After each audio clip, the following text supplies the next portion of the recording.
Saudara, puncak arus balik mudik lebaran diprediksi akan terjadi pada tanggal 5 dan 6 April 2025 atau hari Sabtu dan hari Minggu besok.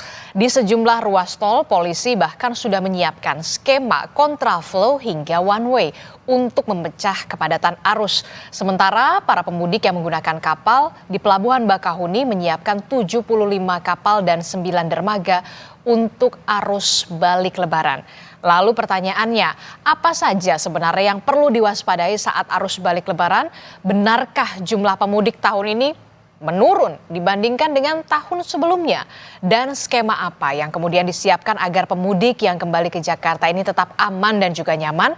Kita akan bahas bersama sejumlah narasumber yang sudah hadir melalui sambungan daring dari Akademisi Prodi Teknik Sipil Unika Sugia Pranata dan Wakil Ketua Pemberdayaan dan Pengembangan Wilayah Masyarakat Transportasi Indonesia Pusat atau MTI sudah ada Pak Joko Setiowarno. Selamat pagi Pak Joko. Selamat pagi Mbak Adista. Ya, oke. Kemudian juga nanti akan bergabung Direktur Eksekutif Center of Economic and Law Studies atau Selios, Mas Bima Yudhistira di segmen selanjutnya. Kami juga akan terus berusaha untuk menghubungi narasumber dari Kementerian Perhubungan dalam dialog kita di Sapa Indonesia pagi hari ini. Tapi sebelum sampai ke situ saya bertanya dulu ke Pak Joko. Pak Joko, ini kan kalau kita lihat ya, arus mudik Lebaran ini memang sudah terlewati begitu ya, sekarang sudah tanggal 3. Nah, saya mau tanya dulu deh, kalau menurut Anda nih, raportnya bagaimana? A, B, atau C nih untuk arus mudik? Belum berbicara soal arus balik. Kalau untuk arus mudik, dengan kondisi sekarang sudah nilainya sudah minimal B lah ya. Kondisi sekarang ya, untuk di jalur-jalur utama, kemudian untuk penyeberangan juga dikatakan berhasil lancar gitu kan, meskipun nanti ada catatan tersendiri lah untuk penyeberangannya. Tapi secara umum tahun ini lancar ya, di tengah efisiensi anggaran. Nah, jadi dengan efisiensi anggaran tentunya ada sejumlah pemudik yang tidak berangkat, artinya tidak ikut mudik lah.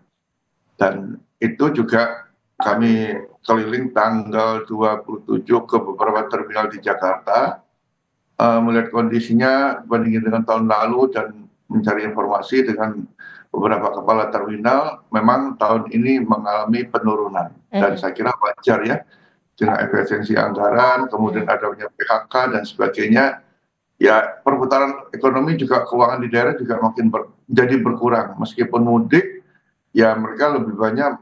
Tahun ini mudik gratis kuotanya cukup tinggi dibandingkan tahun lalu. Sehingga ya pokoknya mudik aja, ya untuk belanja keliling-keliling bisa tapi tidak dibelanjakan kan tidak punya uang. Mungkin seperti itu. Makanya agak sepi-sepi aja ini. Oke, jadi menurut Anda Pak Joko di tengah efisiensi anggaran pemerintah kita begitu ya, justru nilai atau raportnya untuk arus mudik Lebaran ini B. Apa yang kemudian menjadi catatan yang perlu diperhatikan di arus mudik Lebaran di tahun 2025 ini belum kita membahas arus balik nanti? Ya, untuk kebijakan ada kontraflow, umpamanya runway dan mungkin ganjil genap ini saya kira kebijakan sementara lah, jangan digunakan kebijakan jangka panjang ya. Karena kita itu pernah waktu mudik sebelum 2005 tuh pemudik itu banyak menggunakan angkutan umum. Itu sangat ramai sekali, berdesak-desakan. Kita masih ingat kalau yang belum lahir, kalau sudah lahir yang mengalami seperti saya, bagi yang belum lihat di YouTube itu kelihatan bagaimana bis masuk Pulau Gadung, satu bis rebutannya penumpangnya memenuhi terminal. Sekarang tidak nampak lagi orang berkerumun di terminal. Ya, pertama mungkin mudik banyak, kedua ada pilihan lain, bertambahnya pemudik menggunakan sepeda motor. Nah, tanpa disadari sudah 20 tahun ini mudik menggunakan sepeda motor yang dulunya sangat jarang sekali terjadi gitu ya. Nah, ini yang harus diantisipasi, pemudik sepeda motor ini mau kebijakan diteruskan seperti ini atau mungkin ada yang mudik sepeda motor untuk happy-happy aja. Tapi bagi pemudik sepeda motor, bawa anak, ya, barang lebih dari satu dan sebagainya, penumpang lebih tiga, itu harus punya kebijakan khusus untuk tahun depan. Jadi jangan ada pembiaran seperti ini. Karena kami juga melihat ketika penyeberangan Merak dari Merak ke Bakahuni lewat Pelabuhan Ciwandan itu setiap tahun jumlah pemudik motornya makin banyak dan yang bawa anak kecil itu juga makin banyak. Nah ini jadi keprihatinan juga kan, karena dia malam hari kemudian mau menyeberang, masih melanjutkan perjalanan 2 sampai 5 jam, cukup jauh juga. Jadi harus ada kebijakan khusus ke depan. Mhm. Nah kemudian memang kemarin untuk Merak ini ya nilainya harus, tapi B plus lah, mendekati A Kalau minus untuk gitu Pelabuhan ya. Merak ya, Karena berarti apa? ada peningkatan dong, Pak? Ada jelas itu ya. Untuk jalur apa sepeda motor sekarang lebih baik, lebih mulus lah, jalur lintas selatan lebih bersih. Yang berjualan tiket-tiket itu sudah berkurang karena ada geofencing kebijakan itu kan membuat orang agak kesulitan juga gitu ya Mhm. untuk beli tiket. Tapi mereka sudah punya tiket. Kemudian Ciwandan juga kawasan untuk menampung pesepeda motor itu 4 kali lebih luas dan lebih bersih. Mhm. Sehingga ketika masuk penampungan, di situ nggak sampai 1 jam mereka sudah masuk ke kapal. Jadi lebih mudah Mhm. sekarang. Waktu Ya. tunggunya juga dipersingkat ya? Sebenarnya sama dengan tahun lalu. Cuman wilayah luasan penampungannya 4 kali lipat. Jadi benar-benar lebih luas lagi. Jadi tidak perlu di jalan. Memang malam hari memang tidak bisa digalakkan, di jalan juga masih ada. Tapi di jalan pun dikasih antrian yang berpeneduh lah, ada peneduhnya. Jadi kalau kehujanan mereka tidak kehujanan Mhm. meskipun itu malam hari ya, cukup lancar, kapalnya juga besar-besar dan itu juga limpahan kapal yang ada di penyeberangan juga Mhm. yang buka rem doornya samping gitu ya, Mhm. khusus seperti itu. Eh, di Merak juga katanya bisa bermain sepak bola itu sibuknya cuma 3 hari aja itu, tanggal 26 malam, 27, 28, 29 aja. Mhm. Mhm. Selain itu sepi, tapi angkutan barangnya mulai tahun ini dipisahkan ke pelabuhan BBJ, Bandar Bakau Jaya. Memang di sana cukup luas, Mhm. namun mungkin kapalnya kurang sehingga masih muncul antrian. Sehingga Mhm. ini saya pikir ada kebijakan tidak biar tidak ada di jalan, mungkin nanti agak lebih dinamis lagi tahun depan, tetap seperti ini terbagi menjadi 3 pelabuhan dengan masing-masing tujuan yang berbeda. Nanti kalau Meraknya sepi ya, Merak itu sebagai yang pelabuhan utama yang dimanfaatkan semaksimal mungkin dulu, yang lainnya baru sebagai penunjang. Tetapi khusus sepeda motor tetap harus dipisah Mhm. untuk mudik ya, Mhm. kecuali untuk balik nanti beda lagi lah gitu Mhm. ya. Nah Oke. ini kalau di jalan tol masih terjadi itu apa, penggunaan bahu jalan. Nah ini harus gencar sekali ini, bahu jalan yang ngeri juga untuk, padahal bahu jalan itu kan untuk kondisi darurat gitu ya. Kemudian rest area masih menjadi titik-titik kemacetan. Jadi benar-benar dipikirkan manajemennya, kalau sudah penuh ya sudah ditutup saja, dibuat informasi di FMS, nah, ya itu boleh ditutup sehingga bisa melaju. Ini juga sumber kemacetan di jalan tol di di rest area yang sudah ada. Meskipun sudah berkali-kali, perlu informasi lebih masif lagi agar masyarakat keluar dari jalan tol menjadi rest area yang lebih banyak, lebih luas dan lebih nyaman sebenarnya dibanding harus di bahu jalan untuk Mhm. Oke, beristirahat. yang perlu di-underline adalah soal pelayanan di pelabuhan, Merak ini sudah jauh lebih, baik begitu ya dibandingkan dengan, arus mudik tahun lalu, termasuk juga soal bagaimana yang di jalur tol sendiri penggunaan bahu jalan ini juga tetap harus diperhatikan, termasuk juga soal rest area juga masih menjadi, titik-titik atau simpul-simpul kemacetan. Nah, kalau kita tahu kan sebelumnya juga pemerintah berlakukan WFA, work from anywhere begitu ya, dengan maksud atau tujuan memecah kepadatan di arus mudik, jangan sampai bertumpu di puncak arus mudik. Dari pengamatan Anda, dari pantauan Anda, dengan adanya kebijakan WFA ini, apa kemudian efektif atau justru tidak? Tetap bertumpu di puncak arus mudik kemarin, menurut Anda, Pak Joko? Ya, OFA ini sebenarnya kalau di penyeberangan kami lihat, diperhatikan penyeberangan itu tanggal hari Sabtunya itu seminggu sebelum hari H itu cukup padat juga. Habis itu dia landai. Artinya Mhm. ada pengaruhnya. Meskipun tadi saya katakan ada penurunan juga gitu ya. Penurunan ini cukup membantu juga untuk mudik ini, tidak banyak orang untuk mudik. Tapi kalau di jalan tol nampaknya eh, memang pada WFA itu cukup tinggi juga kalau lihat Mhm. datanya ya. Jadi mereka menggunakan, jadi WFA ini bagi kelompok menengah ke atas mereka masih bisa mudik. Artinya dengan biaya sendiri, Mmm. melihat pengguna jalan tol itu ada peningkatan memang. Katanya dibandingkan semilihat jasa ada peningkatan kondisi normal itu sekitar 25,5% dibandingkan volume yang sama tahun yang lalu itu ada peningkatan 0,5%. Ini saya kira kalau kendaraan pribadi biasanya kelompok menengah ke atas. Tapi yang mungkin yang berkurang menengah ke bawah ini. Ya kalau ada yang bis gratis, kita kebetulan tahun ini mudik menggunakan bis gratis itu lebih banyak ketimbang tahun lalu. Oke. Ya, bahkan dari Jawa Tengah juga ada peningkatan 2 kali lebih gitu kan. Kemudian di daerah-daerah juga melakukan lokal maupun dia ada antar provinsi Sumatera Selatan itu kan dia walaupun sedikit adalah mudik ke Pulau Jawa. Nah, lokal-lokal cukup banyak juga. DKI juga menyelenggarakan meskipun terlambat akhirnya Kementerian Perhubungan juga mengeluarkan kebijakan itu. Dan jangan lupa ini mungkin yang jarang diberitakan adalah mudik gratis menggunakan kapal laut. Ini cukup banyak. Ya, kita jarang melihat itu. Ini sukses juga di tengah masyarakat kalau menggunakan pesawat meskipun sudah ada diskon, ya itu juga masih mahal kan mereka memilih menggunakan kapal laut gratis. Kalau nggak salah ada lebih 20 rute itu. Cuma yang dihilangkan itu dari Tanjung Priok ke Tanjung Emas itu membawa sepeda motor. Nah, mestinya itu tetap ada dipaksa orang menggunakan sepeda motor biar tidak banyak di jalan raya. Ini yang menjadi mimpi gitu. Oke, pemerintah bahkan sudah menyiapkan work from anywhere begitu untuk memecah kepadatan arus mudik begitu ya, jangan sampai kemudian bertumpu di puncak arus mudik. Bisa dikatakan arus lalu lintas di masa arus mudik 2025 ini cukup lancar. Tapi yang kemudian jadi pertanyaan, lancarnya ini karena memang angka pemudiknya turun atau seperti apa begitu ya? Saya bergabung bersama kita sudah bergabung ada Mas Bima Yudhistira dari Selyos. Selamat pagi Mas Bim. Ya, selamat pagi. Ya, Mas Bim, ini kan kalau kita lihat ya, Kementerian Perhubungan sudah mengatakan bahwa angka pemudik ini turun begitu ya. Kita lihatlah arus mudik kemarin begitu, oke ada macet tapi tidak terlalu yang cukup signifikan begitu ya. Sudah bisa dipecah dengan skema one way atau kemudian kontraflow, termasuk juga di bandara atau pelabuhan cukup lancar. Nah, Anda melihat lancarnya ini karena memang sudah tidak ada daya untuk mudik, kemudian sehingga angka pemudiknya turun, atau faktornya seperti apa sebenarnya?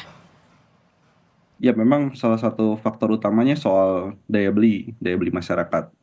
Karena kalau kita lihat di segmentasi kelas menengah ke bawah, sebagian sudah menjadi korban dari PHK. Karena Januari, Februari itu angkanya sudah 18.000 ya, dari Kementerian Tenaga Kerja. Itu besar sekali. Kemudian di segmentasi menengah yang masih mendapatkan THR, mereka cenderung bersiap-siap nih.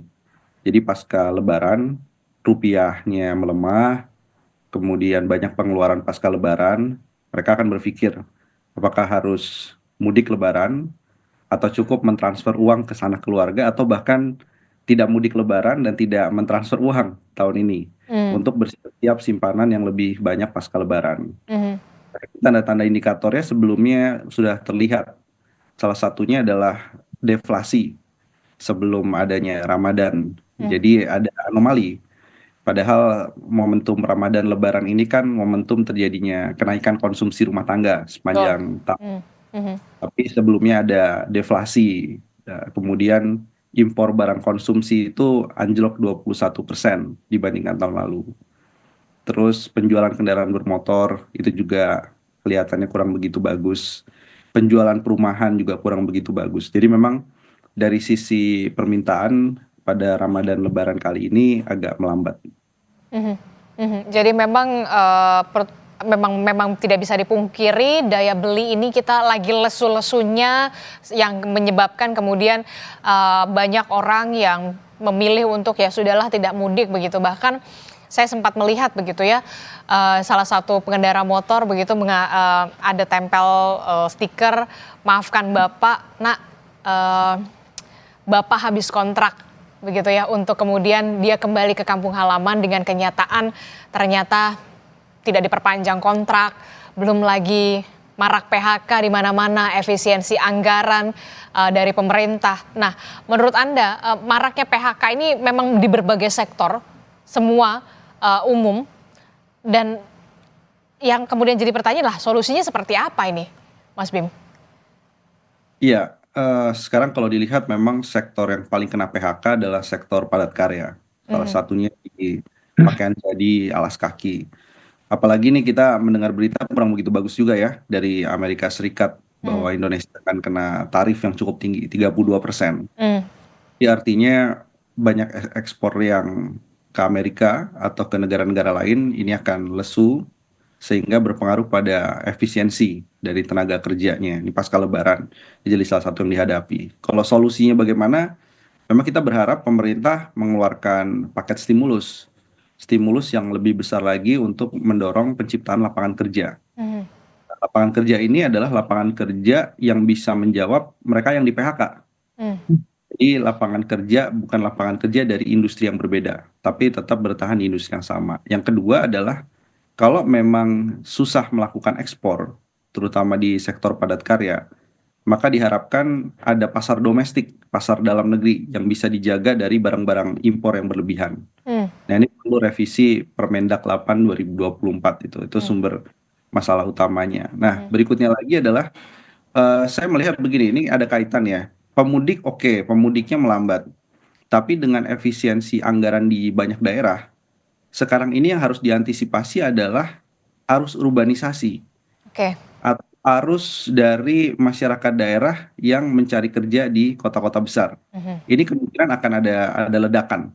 Jadi harus diantisipasi juga bagaimana lapangan kerja di kota-kota besar itu oke ada, tapi di daerah ini juga harus diciptakan lapangan-lapangan kerja baru, pertanian, perkebunan, kemudian di perikanannya sehingga ini nggak mencari pekerjaan, kalau syukur-syukur dapat kerja. Kalau nggak dapat kerja jadi pengangguran, jadi masalah Baru. baru ya pasca Lebaran. Ini kita lihat trennya akan ke sana. Dan Anda melihat trennya setelah arus balik ini justru urbanisasi ke Jakarta makin meningkat ya, karena di daerah ternyata mau kerja apa udah susah. Ternyata pas sudah sampai di Jakarta ya sama aja, susah juga begitu di Jakarta. Nah, Mas Bim, kalau selama ini ekonomi kemudian bertumpu di musim Lebaran, tapi kita lihat realisasinya seperti yang Anda katakan, lesu, bahkan tidak ada daya belinya lemah sekali. Nah, pertanyaannya kemudian lalu kemana tumpuan ekonomi Indonesia selanjutnya? Iya, ini kalau melihat dari Lebaran itu ada proyeksi penurunan dari uang beredar yang baru ya, tambahan itu 16,5% dibandingkan momentum Lebaran tahun sebelumnya. Jadi kalau point to point memang ada penurunan jumlah uang beredar yang baru. Tapi kalau ditanyakan setelah Lebaran ini apa tumpuannya? Kalau secara musiman berarti menunggu Natal tahun baru. Nah, tapi kan ini terlalu lama. Natal tahun baru masih November Desember. Jadi artinya di antara itu harus ada motor-motor pertumbuhan ekonomi yang diciptakan oleh pemerintah. Saya sih saran salah satunya adalah evaluasi lagi efisiensi anggaran. Di banyak daerah ini kurang begitu bagus. Jadi kalau Lebarannya sudah miss, tidak mampu mendorong pertumbuhan yang lebih tinggi, maka bagaimana nih sekarang nih di daerah ini harus disuntik justru. Boleh efisiensi di beberapa hal, tapi jangan kemudian semua SPPD atau perjalanan dinas kemudian di stop. Kemudian dari sisi belanja untuk rapat dan lain-lain itu harus dipilih juga.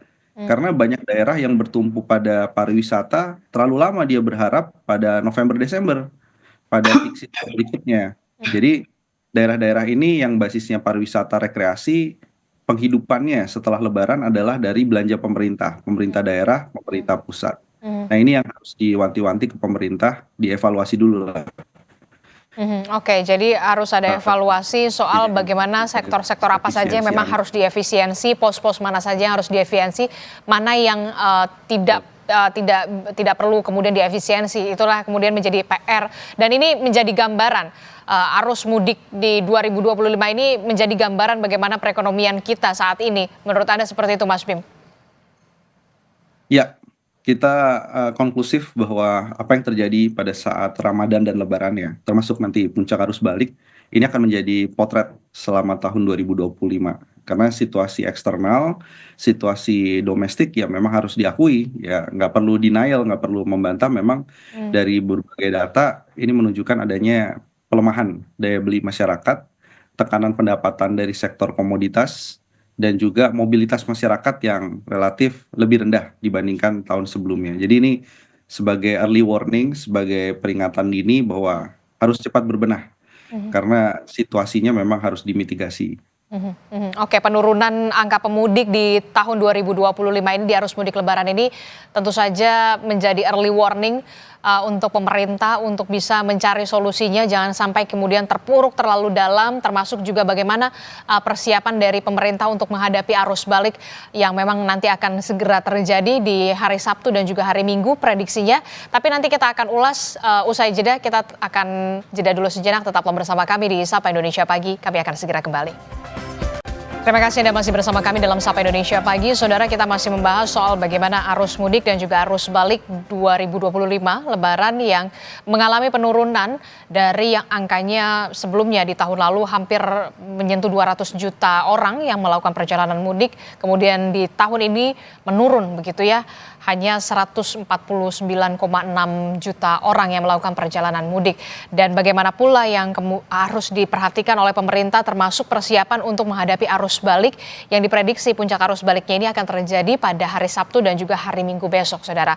Masih bersama saya ada Pak Joko dari MTI, kemudian ada Mas Bima dari Selios. Mas Bima, saya ke Mas Bima dulu ya Pak Joko ya, karena ini erat kaitannya dengan angka penurunan pemudik di Lebaran 2025 ini.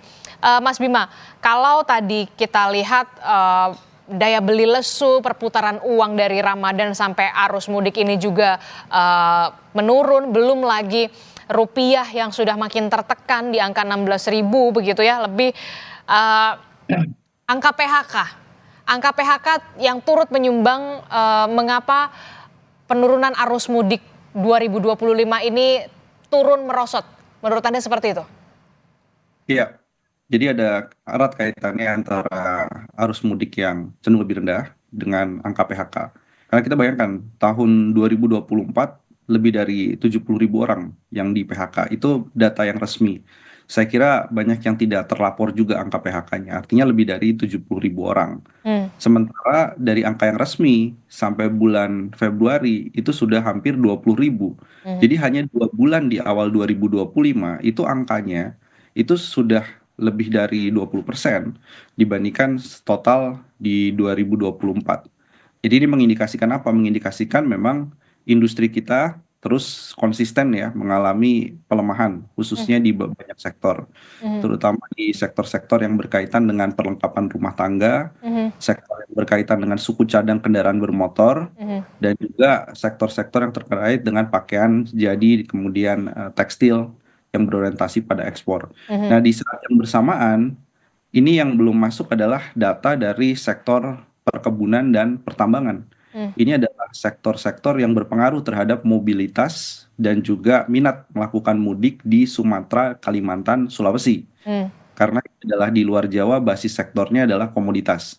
Nah, jadi melihat perkembangan dari batu bara sedang turun, kemudian juga harga nikel kurang begitu bagus, ini berpengaruh nantinya ke saudara kita yang ada di Sulawesi. Betul. Kemudian dari sisi hilirisasi lainnya juga dari segi harga di level internasional sedang rendah. Nah, ini pasca Lebaran kita melihat akan ada pasti adjustment atau penyesuaian dari sisi tenaga kerja di sektor-sektor yang basisnya adalah komoditas.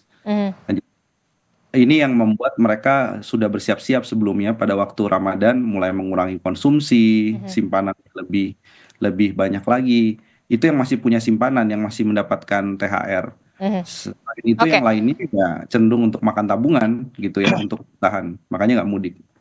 Oke, jadi cenderung mantap makan tabungan begitu ya, karena memang udah nggak ada pilihan lagi. Saya juga bergabung, ini sudah ada narasumber yang bergabung melalui sambungan daring, Vice President Corporate Secretary Legal PT Jasa Marga Trans Jawa Tol. Selamat pagi, Bu Ria Marlinda. Bu Ria? Pagi. Iya, Pagi, Mbak. ya, Bu Ria, ini kalau kita lihat kan puncak arus mudik memang sudah terlewati ya. Kemudian yang sekarang dihadapi adalah bagaimana nanti puncak arus balik nih, yang kemudian diprediksi kalau tidak salah tanggal 5 ya, tanggal 5 dan tanggal 6 di weekend besok. Nah, dari Jasa Marga sendiri, insentif apa yang kemudian diberikan kepada pengguna jalan tol untuk menghadapi puncak arus balik 2025 ini, Lebaran ini? Ya, dari Jasa Marga Trans Jawa Tol sebagai Jasa Marga Group nih Mbak, kita sudah menyampaikan bahwa memang sama seperti di arus mudik gitu ya, ada potongan tarif tol yang diberikan kepada pengguna jalan gitu yang melewati gerbang tol Kali Kangkung sampai dengan gerbang tol Cikampek Utama dimulai dari hari ini. Hari ini jam 5 pagi sampai nanti tanggal 5 April jam 5 pagi. Mhm. Dan nanti ada lagi di tanggal 8 April jam 5 pagi sampai 10 April jam 5 pagi. Ini salah satu gitu ya stimulus dari Jasa Marga Group diberikan karena memang untuk membantu pengguna jalan untuk memilih waktu terbaiknya dalam melakukan arus balik. Karena kita sama-sama tahu bahwa prediksi puncak yang disampaikan itu dari Jasa Marga sendiri itu di tanggal 6 April. Nah, kemungkinan yang melewati prediksi kami ya, melewati Cikampek Utama gitu yang masuk itu dalam satu hari shift 1 sampai dengan shift 3 itu mencapai 100.000 kendaraan di tanggal 6. Itu prediksi kami. Jadi kami sampaikan ini karena buat membantu pengguna jalan agar memilih arus balik. Selain itu, selain ada potongan tarif juga, kami juga dari Jasa Marga Group itu juga sudah menyiapkan di seluruh gerbang gitu ya layanan MR gitu ya. Itu biasanya kami hanya menyiapkan layanan MR itu 10 sampai 17 MR yang disiapkan optimalisasi gerbangnya. Hanya saja sekarang karena melihat arus balik gitu dan arus mudik kemarin hasil evaluasi semua ditambah, Mbak.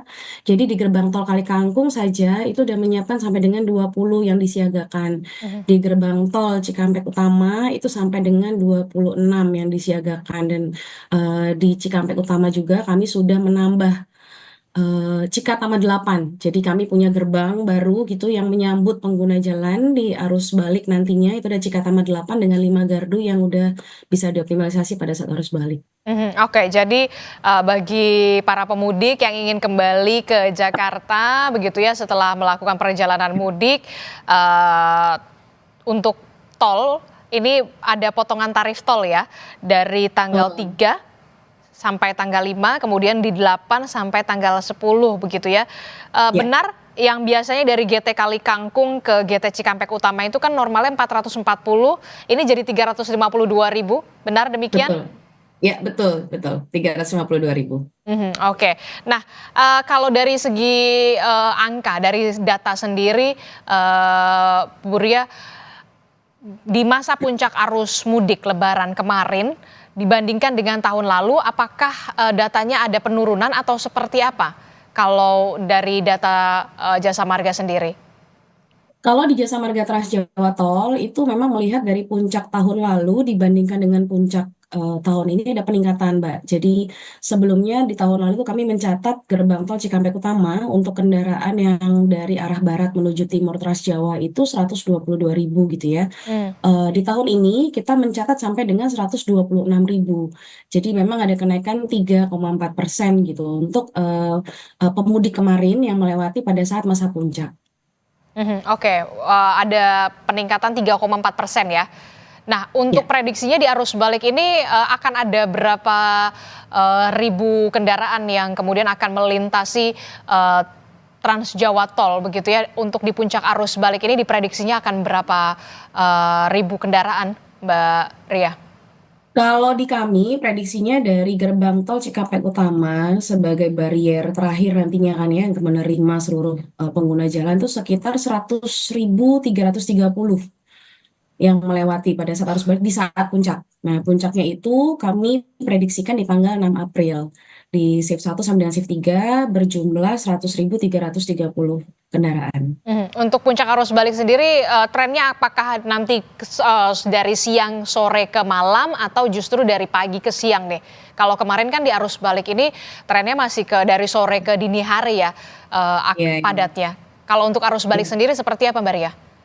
Ya kalau dari kami memang waktu favorit gitu ya karakteristik pengguna jalan ini waktu favoritnya kan di saat mereka bisa menikmati perjalanan gitu ya, mampir rest area, menikmati itu memang di jam-jam siang ke sore gitu ya mereka memang jadi atau pada saat mereka sudah selesai liburan gitu di daerah Semarang check out gitu Mbak itu mungkin jam 12 jam 1 setelah itu mulai kuliner sebentar nah jam 3 sore udah mulai berjalan tuh ke arah Jakarta jadi memang waktu-waktu favorit gitu yang biasanya kami sampaikan ke pengguna itu pasti dari arah jam 3 sore sampai dengan jam 8 malam.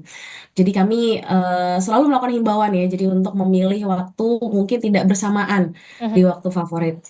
Jadi bisa diperhatikan begitu ya, jangan justru pulang ke Jakarta di waktu-waktu yang biasanya banyak juga orang yang memilih untuk pulang ke Jakarta di jam 3 sore sampai malam begitu ya. Jadi bisa bisa berpikir, "Oh oke, habis subuh saya mungkin berangkat," begitu ya, Mbak Ria ya? Iya, iya.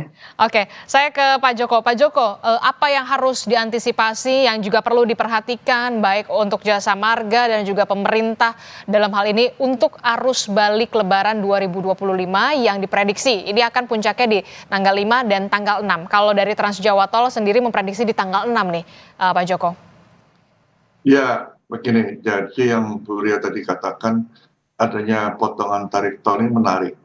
Jadi yang diberikan itu bukan tanggal 5 dan 6, tapi tanggal 3, 4. Ya, 3, 4. Kemudian setelah itu tanggal 8, artinya ini mendorong orang untuk mudiklah sekarang gitu, untuk kembali ke arus balik sekarang ke Jakarta, sehingga tidak menumpuk nanti tanggal 6, tanggal 5 dan 6. Ya, karena tanggal 8 sudah masuk, tanggal 7 biasanya mereka sudah sampai di rumah untuk seharian istirahat lah dalam perjalanan panjang gitu kan. Nah ini menarik sekali. Mudah-mudahan ini ketarik semua ini. Jadi puncaknya nggak begitu puncak sekali, ya bisa lebih lancar. Dan yang mungkin untuk di jalan tol ini mungkin lebih diperketat lagi agar istirahat di bahu jalan ini benar-benar ditertibkan.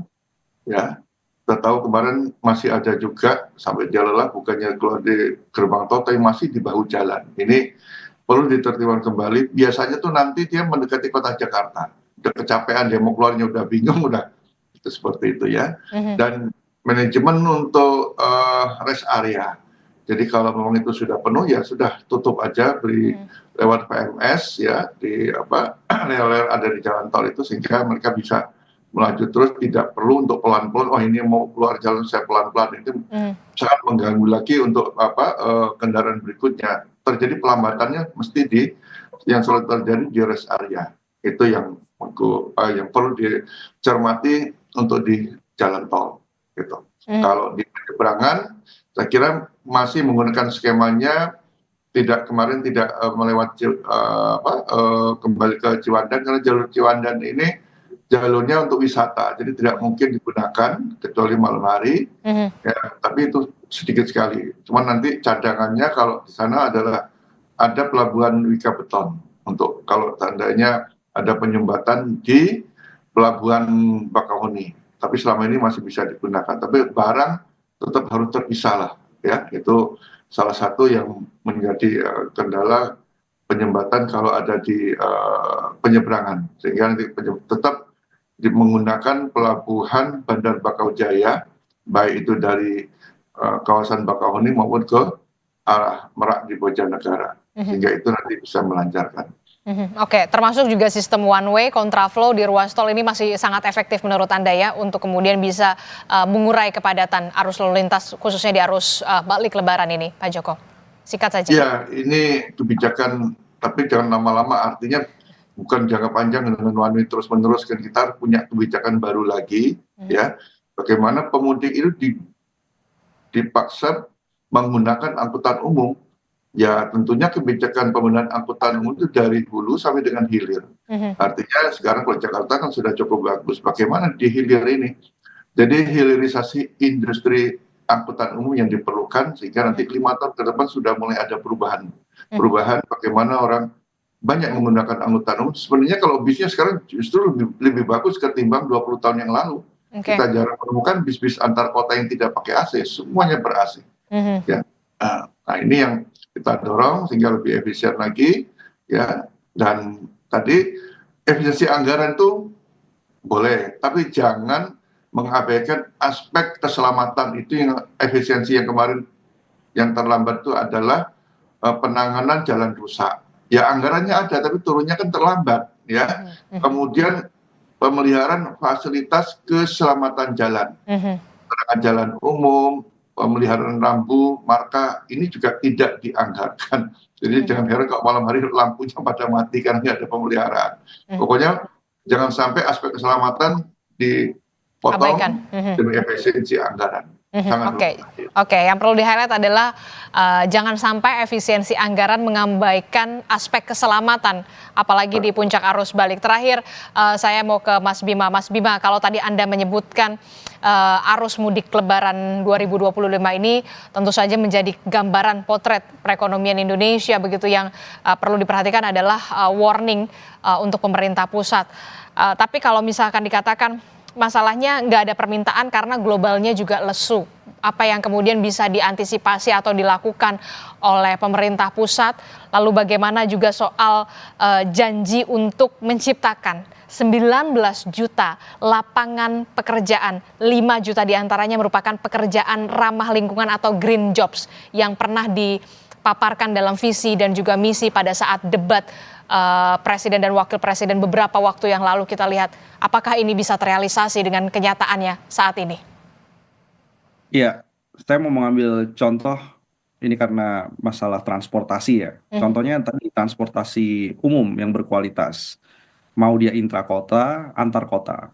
Tapi kalau itu ada perubahan transportasi umumnya menjadi listrik misalnya, itu tentunya kan komponen dalam negerinya, kita tidak perlu banyak impor bus-bus dari luar negeri misalnya. Dan itu kan berapa banyak yang diciptakan dari rantai pasok dari hulu ke hilir. Kalau kita mau melakukan transformasi di transportasi tadi. Sudah emisi karbonnya turun, tambahan pekerjaannya juga akan lebih banyak. Nah itu yang disebut sebenarnya green jobs. Jadi kalau berkaitan dengan mudik ini ada kaitannya.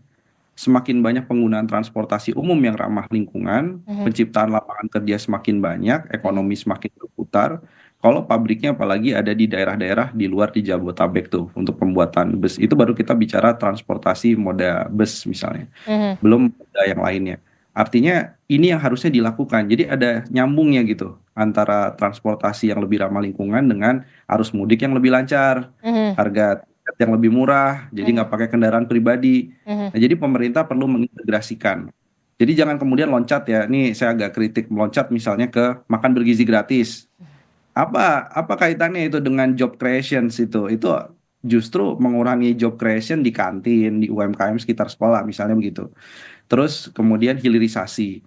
Kan ada sambungnya nih, transportasi hijau itu butuh banyak sekali baterai. Baterainya dari mana? Komponen dalam negeri, hasil hilirisasi tambang. Nah ini kita yang perlu susun pasca Lebaran ini adalah integrasi hulu dan hilir apa yang mau dicapai. Dan apa yang bisa menciptakan tenaga kerja. Memang nggak semua quick win butuh proses, iya. Tapi setidaknya ini.